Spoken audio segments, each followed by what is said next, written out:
الحمد لله نحمده ونستعينه ونستغفره ونعوذ بالله من شرور أنفسنا ومن سيئات أعمالنا من يهده الله فلا مضل له ومن يضلله فلا هادي له ونشهد أن لا إله إلا الله وحده لا شريك له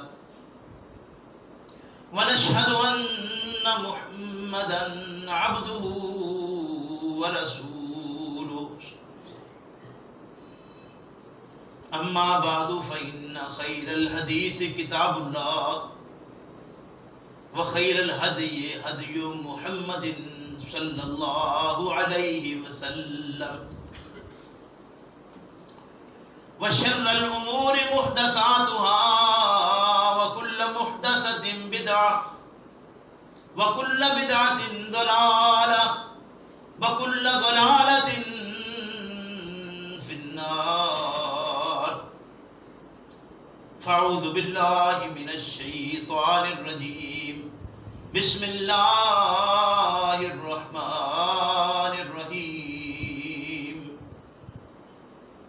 الذين يتربصون بكم فإن كان لكم فتح من الله قالوا ألم نكن معكم وإن كان للكافرين نصيب قالوا ألم نستحوذ عليكم ونمنعكم من المؤمنين فالله يحكم بينكم يوم القيامة ولن يجعل الله للكافرين على المؤمنين سبيلا. میرے محترم بزرگوں بھائیوں،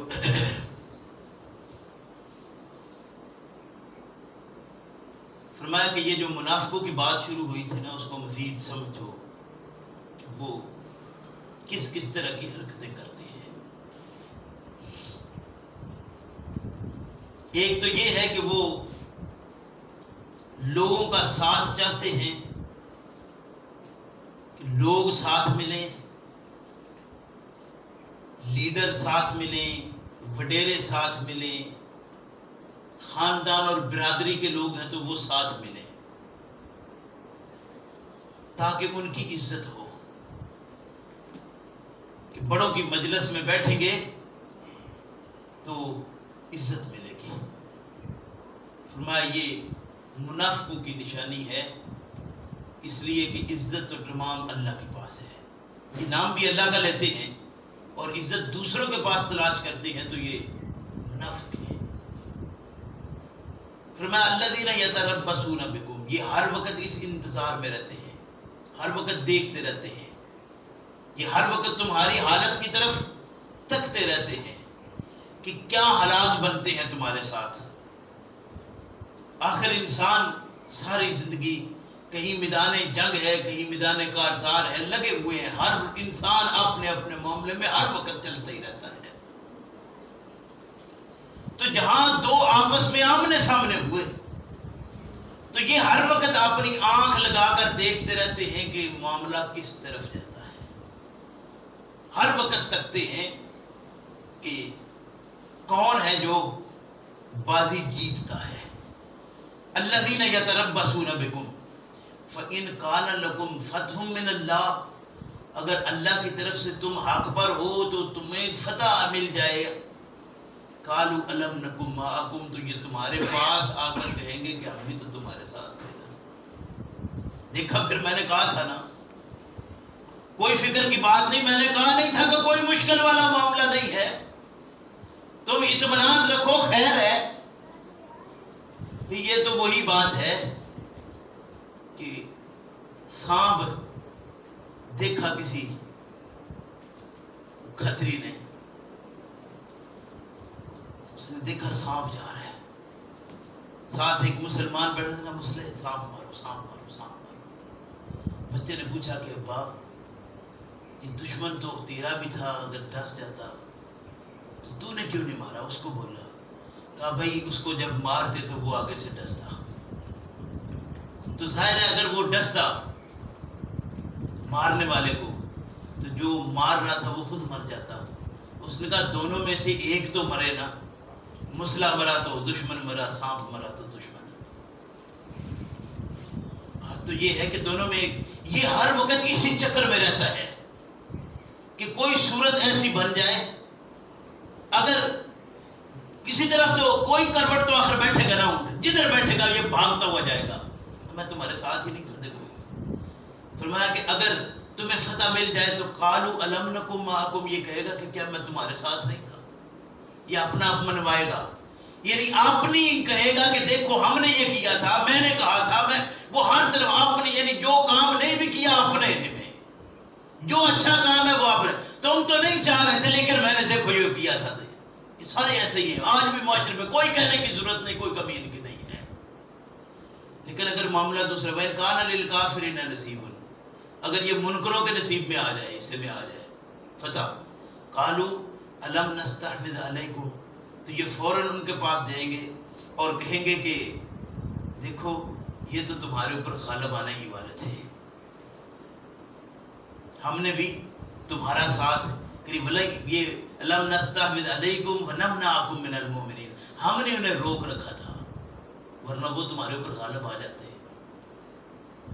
یہ مسلمان جو ہے نا، ہم ادھر جاتے تھے نا، ہم نے ان کی ٹانگیں کھینچی ہیں ورنہ وہ تمہارے اوپر غالب آ جاتے۔ لم نستحوذ علیکم ونمنعکم من المؤمنین، کہ ہم نے تمہارا ساتھ نہیں دیا ورنہ وہ تم پر غالب آ جاتے، ہم نے ان کو روک کے رکھا، یہ ہماری وجہ سے یہ ساری تمہیں آج فتح ملی ہے۔ یعنی دوگلی پالیسی ہر وقت۔ میں نے کہا تھا منافق کہتے ہی اس کو ہے، نفق کہتے ہیں دو منہ، جس کے دو تھانے، ادھر سے گیا ادھر سے نکلا ادھر سے، آتا جاتا ادھر ادھر چلتا رہتا ہے، یہ ادھر بھی ہر طرف، سنگل طرف نہ دیر ہی نہیں مانتا۔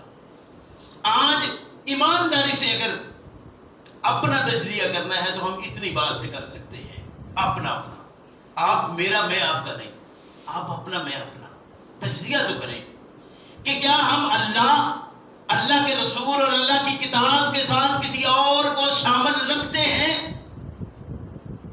کیا ہم لوگوں کے پاس عزت سمجھتے ہیں کہ وہ ساتھ مل جائے گا تو عزت مل جائے گی؟ اگر یہ باتیں ہمارے اندر ہیں تو سمجھ لیجئے کہ منافقت اسی کو کہتے ہیں۔ اگر چاہتے ہیں اصلاح تو واللہ بہترین آیات ہیں یہ اپنی اصلاح کے لیے۔ اگر اپنی اصلاح نہیں چاہتے تو میں آپ کی اصلاح نہیں کر سکتا اور یقیناً آپ میری اصلاح نہیں کر سکتے۔ اصلاح اپنی ہم میں سے ہر چاہتا ہے کہ اس کی ہوگی تو میں، کیونکہ میرے ساتھ ہوگا تو میرا بازو ہے، میرا ساتھی ہے، میرا یار ہے، میرے ساتھ بیٹھنے والا ہے، میری مجلس والا ہے، میرا وہ ساتھ چھوڑ جائے گا، میرا ساتھ چھوڑے گا تو ہم کیا کریں گے؟ ہم اکیلے رہ جائیں گے، ہم تنہا ہو جائیں گے۔ میرے بھائی اگر یہ بات اپنے اندر بیٹھی ہوئی ہے سمجھ لیجئے کہ یہ نفاق کی علامت ہے۔ اصلاح چاہتے ہیں تو بہت بڑا سبق ہے، کیڑے نکالنا چاہتے ہیں تو آپ ساری زندگی میرے نکالتے رہے، میں آپ کے نکالتا رہوں، نہ اصلاح آپ کی ہوگی نہ میری۔ ہم چاہتے ہیں کہ معاشرہ سدھر جائے، ہم چاہتے ہیں قرآن کی بات عام ہو، ہم چاہتے ہیں کہ رسول اللہ کا پیغام صلی اللہ علیہ وسلم کا ہر جگہ پہنچے، چاہتے ہیں، لیکن طریقہ کار جو اللہ اور اس کے رسول کا بتایا ہوا وہ اختیار نہیں کرنا چاہتے۔ کیوں؟ اس لیے کہ اس میں وہ عزت نہیں ہے، نہ عزت ملے نہ مال۔ چلو کم سے کم لوگ پیچھے لگے ہوئے تو ہوں نا، کوئی کم سے کم کوئی لوگ نام لینے والے تو ہوں کہ جی حضرت صاحب ہے، یہ ہمارے شیخ جی ہیں، یہ ہمارے صاحب ہیں، یہ ہمیں قرآن سنانے آتے ہیں۔ وہ پیچھے کوئی بتانے والا تو کم سے کم ہونا چاہیے نا۔ یہ بھی نہ ہو تو پھر کون ہے جو بات کرے گا؟ ایک مثال دوں، وقت ختم ہوگی۔ ایک آدمی بزرگوں کے پاس آتا تھا کہ میری بیگم بڑا تنگ کرتی ہے جی، قرآن خوانی کروانی ہے، گھر میں قرآن خوانی کروانی ہے۔ ٹھیک ہے، کوئی بات نہیں، کرواؤ۔ یہ کوئی بات ہے کرنے والی جی، میں مت۔ انہوں نے کہا کوئی بات نہیں، آپ ایسا کرو کہ مولوی صاحب کے پاس چلے جاؤ، ان سے کہو جی ہم نے قرآن خوانی کروانی ہے، وہ آپ کے پاس آ جائے گا، قرآن خوانی کروائیں، کچھ لیے دیے بغیر بھیج دیں، 2-4 دن 10 دن گزریں گے پھر چلے جانا، تو تمہیں پتہ چل جائے گا، پھر تیری بیگم کو بھی پتہ چل جائے گا کہ بھائی کیا ہوتا ہے۔ وہ اس نے واقعتاً ایسے کیا کہ بلایا، کھانا پینا کروایا اور بھیج دیا۔ کو ہفتہ 10 دن گزرے پھر وہ چلا گیا کہ حضرت جی آئے ذرا قرآن خوانی کرانے لگا، ابھی پرسوں تو کروائی ہے، اس میں کیا دیا مجھے؟ میرے بھائی یہ ایمانداری کی بات ہے، لیکن ان کی بات کرنا آسان ہے کیونکہ ہم نہیں کرواتے، اپنی بات ہے تو ہمیں بڑی تکلیف ہوتی ہے۔ میں پھر کیا کہہ رہا ہوں، پھر وہی عرض کر رہا ہوں کہ اللہ کے لیے یہ اللہ کی کتاب ہے، اس کے ساتھ اور کسی کو شریک نہ کیجیے، اس کی کوئی مثل نہیں ہے، یہ اپنی مثل خود ہی ہے، اس کی مثل کوئی شے نہیں۔ اللہ توفیق دے کہ اس کی مثل کسی کو نہ بنائیے، اللہ مجھے آپ کو عمل کی سمجھ کی توفیق دے۔ ربنا لا تزغ قلوبنا بعد إذ هديتنا وهب لنا من لدنك رحمة إنك أنت الوهاب۔ اگلی آیات جو ہے وہ ذرا 142-43 دیکھ کر آئیے، اللہ توفیق دے۔ ربنا آتنا فی الدنیا حسنہ